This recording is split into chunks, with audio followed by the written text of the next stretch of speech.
Hello friends, मैं Rachna Amarnath happy literature channel में आपका स्वागत करती हूँ। So friends, if you are preparing for MEG 14 contemporary Indian literature in English translation and you feel confused about what to study, how to study and how much to study, then this video is exactly for you. So in this video we're going to discuss important questions of MEG 14. Then from where you will get the study material, means notes कहाँ से मिलेगा, कैसे पढ़ेंगे, क्या पढ़ेंगे, ये सारी चीज़ें हम यहाँ पे डिस्कस करने वाले हैं। तो चलिए सबसे पहले हम क्वेश्चन पेपर को डिस्कस करते हैं कि कैसा पैटर्न आता है।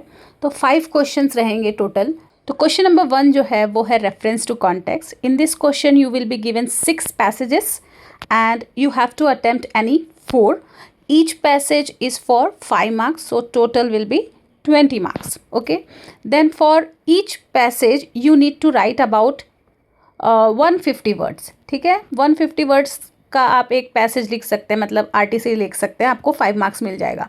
अगर 150 वर्ड्स को हम पेज में समझे तो सिर्फ एक फुल पेज का आप ये पैसेज के क्वेश्चन को सॉल्व कर सकते हैं. Then question number 2, 3, 4 and 5 are long question answers.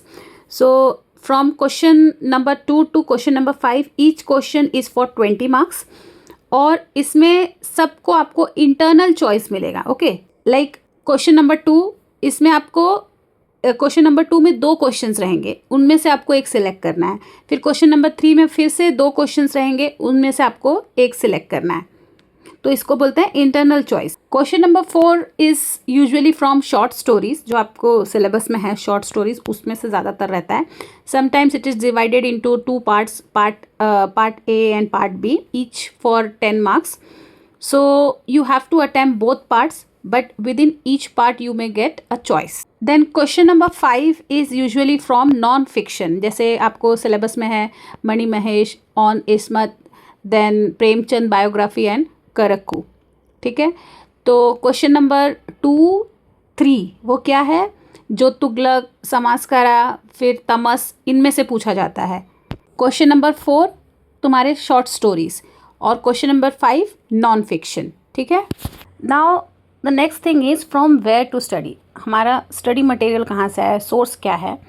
So IGNOU study material is good but it is very long and reading everything takes month. ठीक है, अगर आपने अभी तक प्रिपरेशन स्टार्ट नहीं किया है तो आप स्टडी मटेरियल से नहीं कर पाएंगे, क्योंकि बहुत ही ज़्यादा लेंदी है और एक साथ सारी चीज़ें ऐसे मिक्स करके दिया गया है.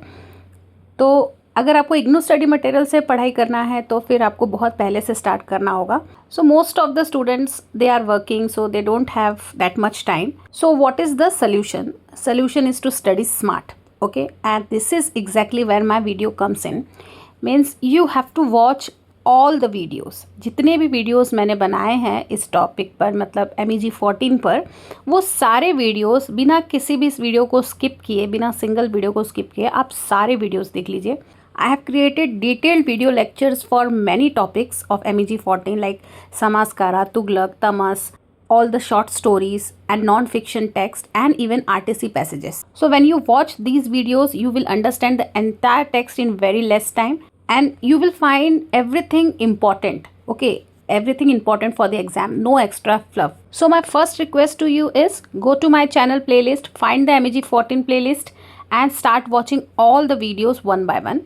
And if you will finish all the video, you will easily score 60%. And if you want to go step further, then I have something special for you, and this is master class. You need to join the master class at level 3. तो यहाँ पर सिर्फ आपको MEG 14 के video नहीं मिलेंगे, बल्कि और भी सब्जेक्ट्स जैसे कि MEG 1, 2, 3, 4, 5, 6, 7, 10, 11, 14. ठीक है, इतने सारे वीडियोस आपको एक बार के ज्वाइनिंग सेशन में मिल जाएंगे. अब मैराथन वीडियो में क्या है, मैराथन वीडियो में 1 से 2 घंटे का लेक्चर है और इसमें आपको सारे इम्पॉर्टेंट क्वेश्चंस जो हैं वो एक्सप्लेनेशन के साथ सॉल्व्ड मिलेंगे. Now let me tell you what to study, means important questions. So after analyzing 15 years of question papers, I have found that some topics are repeated again and again. So do not need to study everything, you just need to master the right topics. Okay, like from Samaskara you must focus on Pranesh Acharya's quest for identity. ये बहुत ही ज़्यादा important question है. And In fact, this is the theme of the novel. Also study tradition versus modernity, role of Chandri and Putta, then the importance of sexual encounter between Acharya and Chandri, and the ending of the novel. Okay, so these topics appear again and again. ये topics पर आप बहुत ज़्यादा focus करना.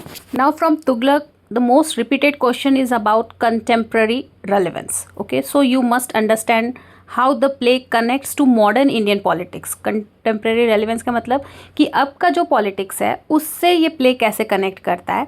Then Nehruvian secularism.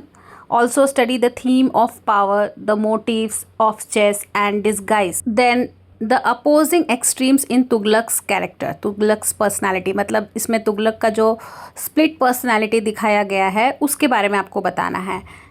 And whether the play is well structured और not, इस पर आपको एनालिसिस करना है. Then from Tamas, focus on communalism, how Bhisham Sahni shows the horror of partition. Then also study the criticism of British imperialism. Then role of religion in the novel and subaltern voice that the novel brings out. देखिए अभी जितने भी questions मैंने discuss किए समाजकारा, तुगलक और तमस में से, अगर ये सारे इंपॉर्टेंट क्वेश्चंस आप कर लेते हैं तो 40 मार्क्स आपके हाथ में हैं. और ये सारे इंपॉर्टेंट क्वेश्चंस का जो आंसर है, स्टडी मटेरियल है, आपको चैनल पे मिल जाएंगे, मैराथन वीडियो में मिल जाएंगे. अब शॉर्ट स्टोरीज को देखते हैं. फर्स्ट है bird by Nirmal Verma. So here the role of memory is the most important topic. Okay, this question has been asked 7 times in the last 14 to 15 years. Then from Salt by Mahashweta Devi, you must understand how salt is used as a metaphor for exploitation. Salt में एक जो elephant का role है एकोया, उसका भी question आ सकता है. Then from the compromise, you need to study this story as an allegory. ठीक है. Then from headmaster prawn chanachur, focus on the themes of madness or insanity. Then birthday, understand why it is called an example of stark realism. Then from Tiny's granny, focus on the plight of the old woman, the character of granny. Then the empty chest, study the significance of the title and the symbolism. Now see from non-fiction, है ना, non fiction का भी एक part है आपके syllabus में. तो इसमें से कैसे क्वेश्चंस आते हैं, तो इसमें एक है Mani Mahesh. The most repeated question is whether it is a personal memoir or travel guide. Then from on Ismat by Manto, study the pen sketch of Ismat Chughtai and how it work as a social document. Then from Premchand's biography by Amrit Rai, focus on the vision of truth and beauty and why he is called a commoner extraordinary. Then from Karukku by Bama, what you need to study is social document. Okay, study it as a social document on caste and gender and as an autobiographical narrative. अब देखिए RTC के जो questions हैं उसको predict करना थोड़ा सा मुश्किल होता है, क्योंकि इतने सारे टेक्स्ट है, इतने सारे डायलॉग्स हैं, इतने सारे कोटेशन है, कहीं से भी कुछ भी पैसेज आ सकता है. तो ज़रूरी नहीं है जो आ गया है वही आएगा. तो आप क्या कर सकते हैं, अगर आप चाहते हैं इम्पॉर्टेंट आरटीसी के लिए तो आप वीडियो देख लीजिए. उसमें मैंने एक सेपरेट वीडियो बना दिया है इम्पॉर्टेंट आरटीसी पर, आप उतना कर लीजिए. अगर आपके पास टाइम बचता है तो आप ज़रूर से थोड़ा एक्स्ट्रा ट्राई करिए.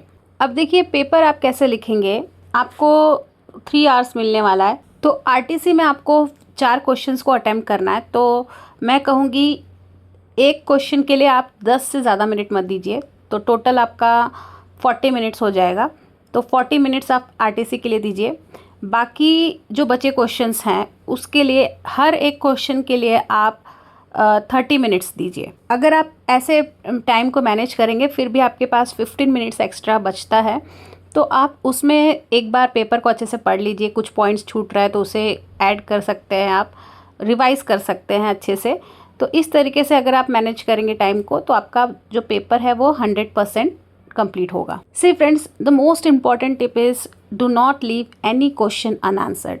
Okay, even though if you are not sure about the question, about the answer, write something relevant because partial marks are better than 0, right? Question नहीं आ रहा है, नहीं समझ में आ रहा है, पूरा पेपर ब्लैंक छोड़ने से अच्छा है कि कुछ तो लिखो, कुछ तो मार्क्स मिलेंगे. 0 से तो बेटर होगा वो.